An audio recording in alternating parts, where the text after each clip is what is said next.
and all I think about is you. Oh, no matter what I do, all I think about is you.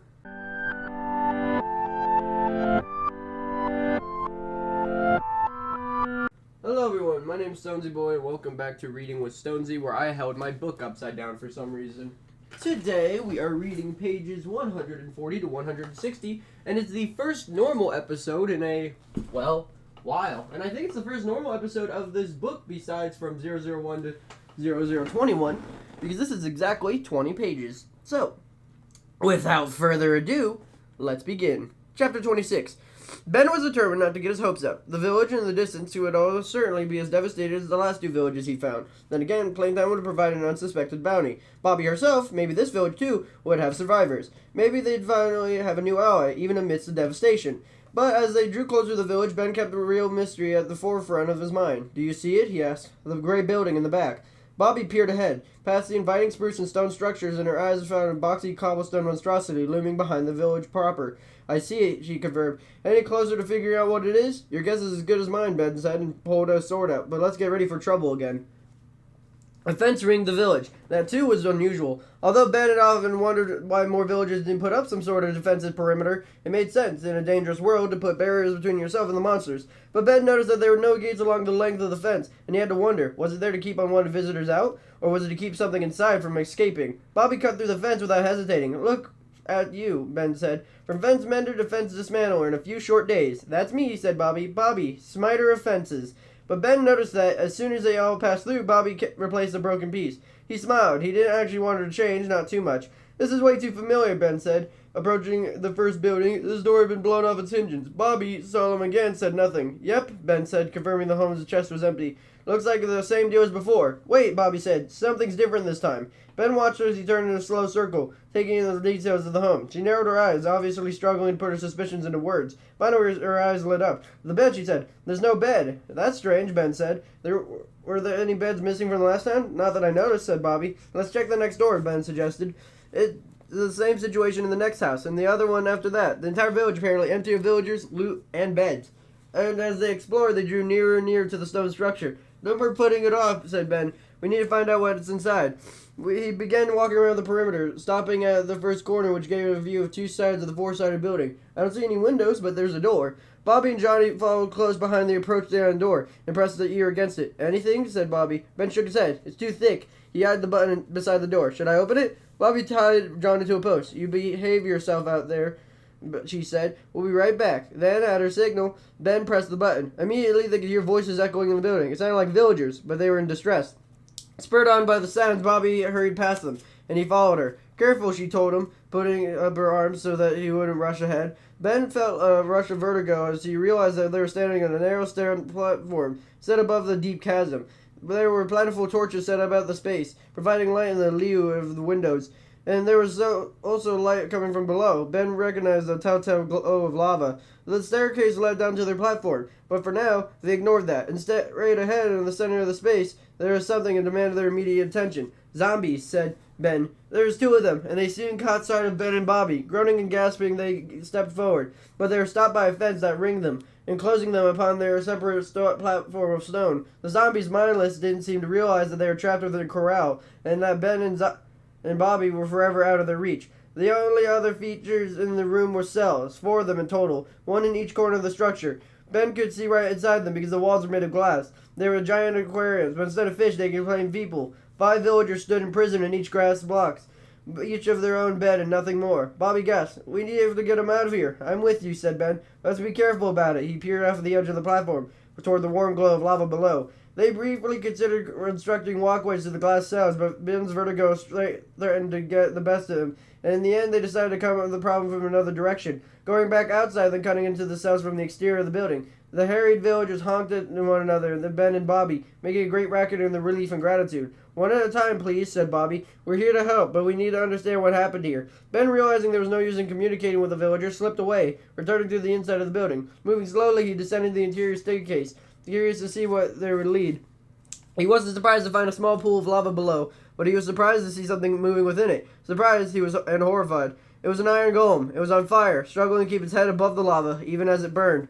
Ben instinctively reached out to it, but what could he do? Even if he could reach it in time, he'd only doom himself to a fiery death by touching it. It was too late anyway. As he watched, the light in his eyes went dark. It melted into slag, a smear of silver swelling amidst the incandescent orange.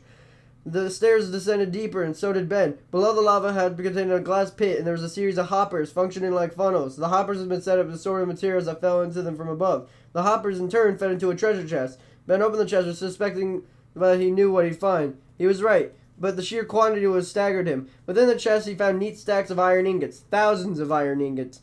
This place had been built for one thing in mind, harvesting golems for their iron. Thousands of ingots meant hundreds of golems. That meant a fiery end, one like the one Ben had just witnessed. His heart felt heavy at the thought. "Ben?" said a voice. He turned to see Bobby watching over the stairs. "What did you find?" "Iron. A lot of it," he said. "The villagers must have been making golems constantly. Did you learn anything from them?" "From what I could understand, there was a zombie attack. They tried to flee, but someone had built a fence around their entire village. They were herded toward the building and then trapped. They've been here for 5 weeks."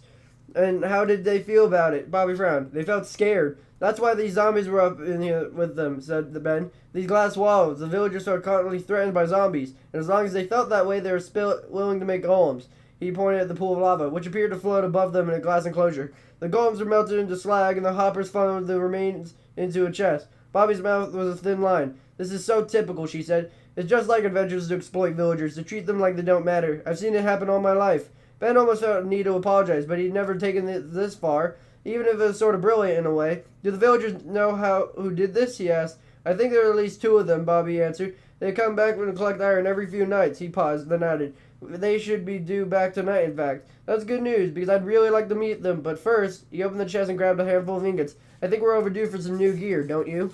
Chapter 27. Ben tried hard not to think about where his new armor had come from. He was still haunted by the sight of the iron golem as it melted right before his eyes. But there was no bringing the golem back, and putting the iron to themselves meant depriving the iron's farm master's minds of their spoils. Although once he heard them speak, Ben immediately decided that mastermind was far too generous.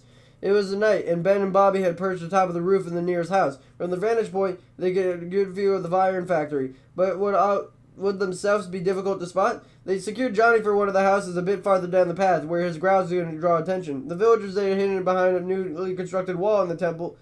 If anyone went looking for them, they'd come up empty, unless that person was comprehensive knowledge of the temple's blueprint. And the pair who came around to collect the day's iron did not strike Ben as the type that have comprehensive knowledge of anything. "Dude," said one of them, seeing multiple holes in the factory. "What happened?" "Doesn't look good," said the other. "Check inside." "You check inside," was the response. At length, one of them was the last one inside. Ben crept to the edge of the roof and had a better look at one who would stay behind. It was a girl. She looked tough, with muscular arms and cold eyes. She had a diamond axe at her side. As Ben and Bobby watched, the second one emerged from the factory. He was wiry, with an edgy, thrumming sort of energy, like a taut string. He wielded a crossbow and a frown.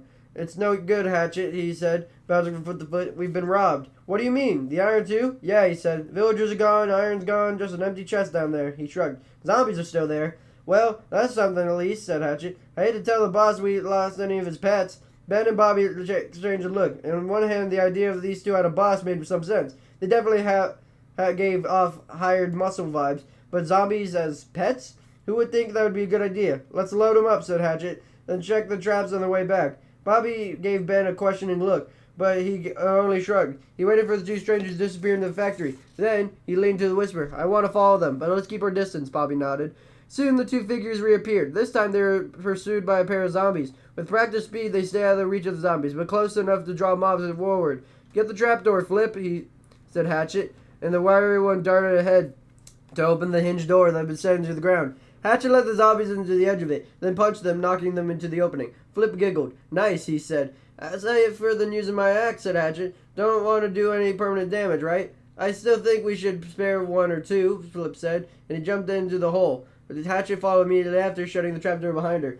Bobby exhaled. Ben didn't know how she felt. He had almost been afraid to breathe. The trapdoor had brought the mercenaries purposely close to their hiding spot. Ben waited for a few moments before he slid to the roof and padded over the trapdoor. Now he'd seen it in action, he wondered how he missed it before. Echoing his thoughts, Bobby whispered, "We must have walked right over that thing." Ben pressed his ear to it. He agonized over how long to wait. He did not want to run fool of those 2, but he waited too long. They'd get away, unless they were immediately careless. they'd be possible to track once they were underground. Finally, he couldn't stand wait any longer. He opened the door. His jaw dropped at what he saw. Just below ground, there was a cobblestone tunnel, with torch placed at regular intervals, and a rail. Said Ben. This looks very familiar. He looked up, his eyes meeting Bobby's, and she saw her gaze harden as he put the pieces together. Ben, tell me if I'm wrong, she said, but I'm beginning to think maybe the siege that destroyed my village wasn't an accident, said Ben. Chapter 28. They decided to follow the rail. Compared to digging their way through the underground, it was easy. All the work they had done for them, they had to retrieve Johnny from the hiding place, hopping through the hatch and walk. It bothered Bobby that they weren't sure that they were going in the right direction. They stopped periodically to listen, straining their ears and peering into the dark, but they neither heard nor saw any sign of Flip or Hatchet and their undead captives. But Ben had consulted his map, which showed that they were way back to Plaintown, and they decided to walk in the other direction, away from Bobby's home. Otherwise, it felt too much like they were retracing their steps. We should have checked beneath Savatown, Bobby said. I bet the rail extends all the way there, too. Maybe even to the Woodland Mansion, said Ben. These people are thorough. As they walked, Bobby lost track of time completely. With unchanged scenery and no sun and no moon to go by, time became vague and elastic. She got hungry very often, and she would stop to eat. Sometimes Johnny would utter a rattling growl from behind her. Otherwise, one moment bled seamlessly and endlessly into the next. Bobby began rummaging through her inventory. He pulled out a strange idol they'd be taken from the evoker. She waved it over Johnny's head, poked him with it. Nothing happened, except that Johnny became aggravated and swiped at the thing. As he put away the idol and took out her nautilus shell, she ran her hands over its smooth surface, letting its swirls of the shell draw her in. The effect was almost hypnotic. With a jolt, Bobby realized that something was missing from her inventory. The emeralds. She left them behind when they were digging for gold. She put them in the chest and never gone back for them. Her heart sank in realization. She was hopeless to think that they would find their way back to that area, especially after the river they'd gotten them so turned around. But Ben was continuing without those emeralds. The promised payment was the only reason he'd agreed to help Bobby in the first place. They'd grown closer to their quest. Ben even seemed to like Johnny a little bit, sometimes, but would he stick around if he knew he wouldn't get paid? Would he still want to help them? Or would Bobby have to defend her for herself? She decided she would have to take the risk. She didn't care to tell him the truth. What is it? Ben asked, and only then did Bobby realize she stopped walking. Oh, she said, it's just the shell. It's so pretty.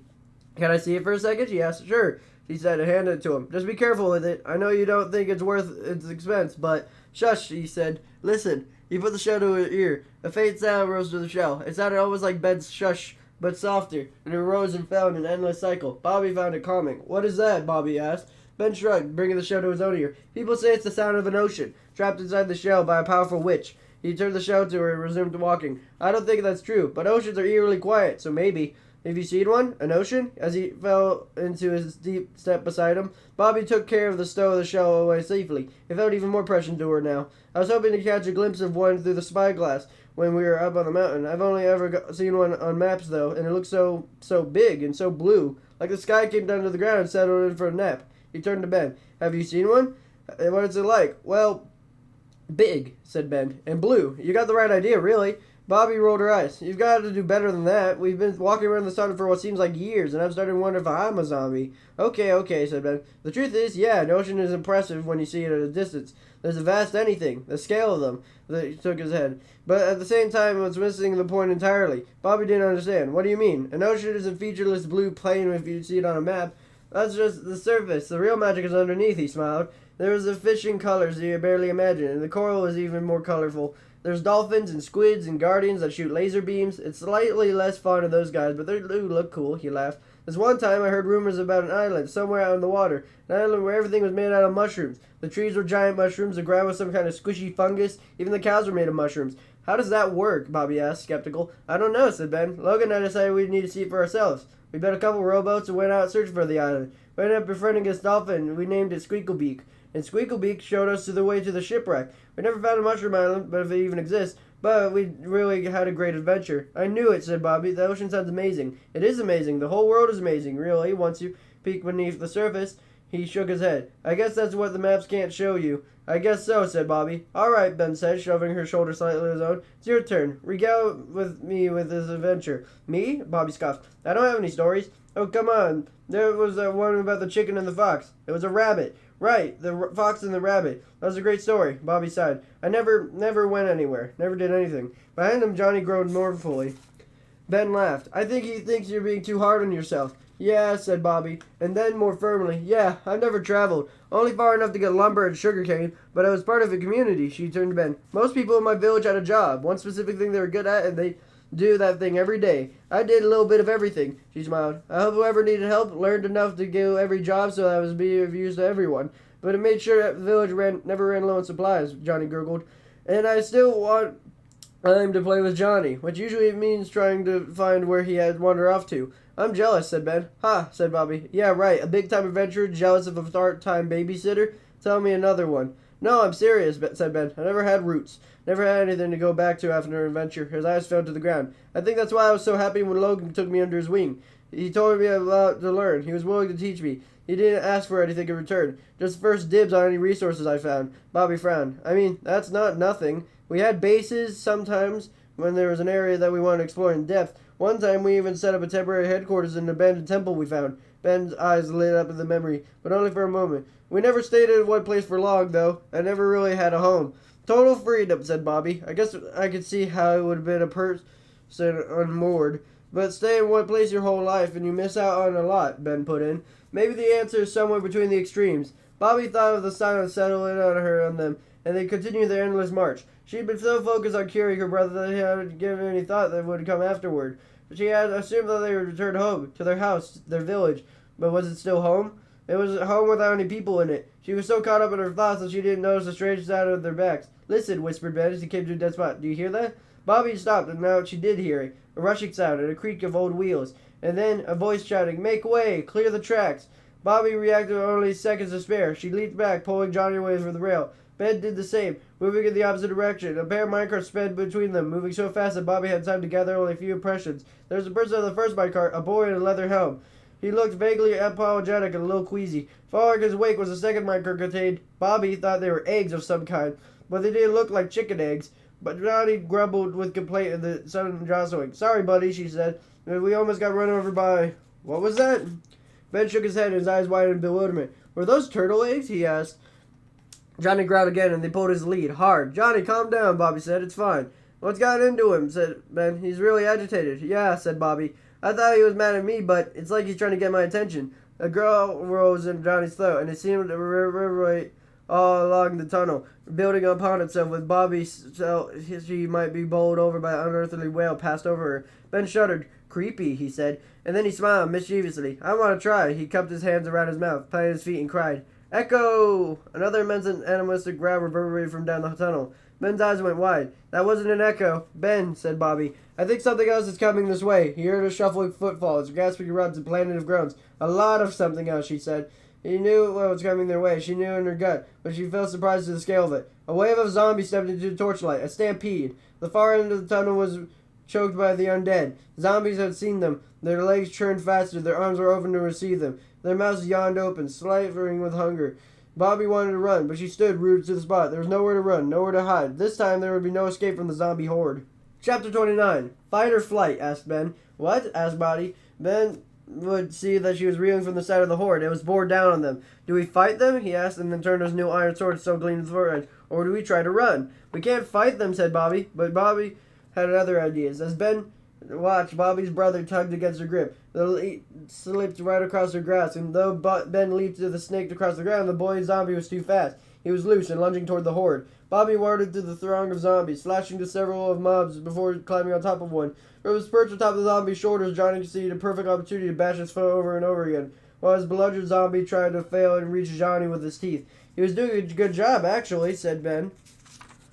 He's outnumbered 20-1, said Bobby, as she drew her sword. Whatever hesitation she felt before, it was evaporated in the face of Johnny's peril. He flung herself forward, slashing the nearest zombie, clearly intent on hacking away to Johnny's side. For the record, my vote was going to be for flight, said Ben. Not that anybody asked me. With a long-suffering sigh, Ben joined the fray. He sidled up beside Bobby and stayed on her left, giving her plenty of room to maneuver with her sword. There was a rhythm to fighting zombies, and she seemed to have gotten the hang of it. The narrowness of the tunnel worked to their advantage. While a full horde pressed forward, no more than 5 zombies could reach them. As long as they held the line, their troubles began a moment of triumph. Bobby felled one of the ghouls, reducing it to scrap of rotten flesh. Ben felt a sudden in momentary feel of victory. Maybe they had this after all. But the fallen zombie left an opening. As another zombie rushed forward to fill it, he was able to slip past Bobby's defenses. See Bobby take a hit threw Ben off. And he was the one receiving the end of the Horde's next successful hit. The rhythm faltered, and the Horde began to slip past them. Once they were surrounded, they had no hope of winning. So Ben did something desperate. "What are you doing?" Bobby asked, noticing he put his sword away. "Ben, I can't defend us all." "Just a few seconds," said Ben, and his new armor soaked up the brunt of the Horde's attack. He was glad that he'd taken the iron. Without it, he would fall by now.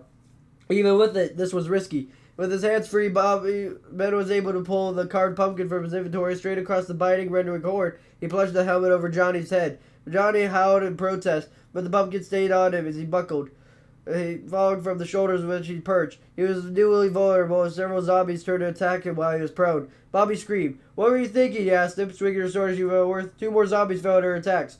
Ben didn't have time to breathe or explain himself. Every second counted now. He pulled his pickaxe from his inventory, leaping up, and began to cut away the dirt ceiling overhead. Within seconds, the sunlight poured into the tunnel. Ben blinked, momentarily blinded, but he did not let that stop him. He kept swinging his pickaxe, knocking more dirt away, cutting a line across the dark. The stench and almost overpowering as dozens of zombies caught fire simultaneously. "Grab him," Ben directed, as he pulled Bobby clear of the fracas. He pulled Johnny backward by his lead. Even with the comically large helmet, the Bobby boy's bewilderment was oblivious. He didn't resist Bobby's tugging, seriously transfixed by the sudden light now. He was able to attach the lead to the post without any problems. The zombies kept coming, but they had lost a real sense of menace. Those in the front fell engulfed in flames, others advanced by a staggering pace, impeded by their following Horde mates, and catching fire as they entered the patch of sunlight. With Johnny tied to the post, Ben and Bobby were easily able to find the rhythm again, knocking back any ghoul who made it into their melee range. It was only a matter of time for stalling time under the fire had done its work.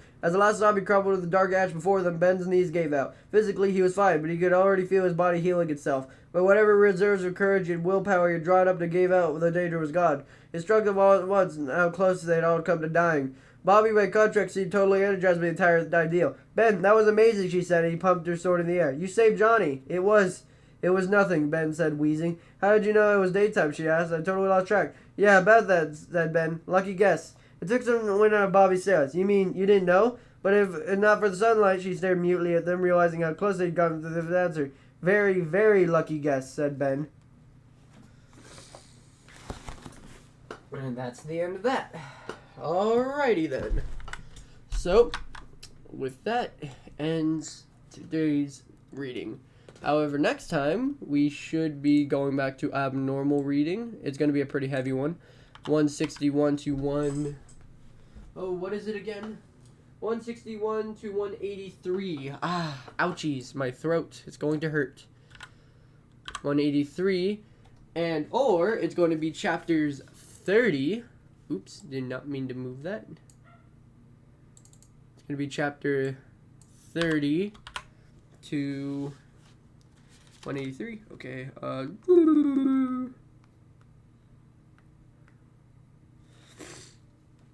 183 goes to 34.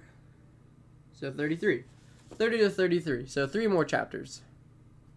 Which doesn't seem bad. But yeah. Hope you guys have a super fantastic, wonderful day. Be like, be efficient, make sure to like, comment, and subscribe. And we'll read that much next time. Also, I think next time is the second to last reading video. And after next time, it will be the final. So yeah. Bye-bye.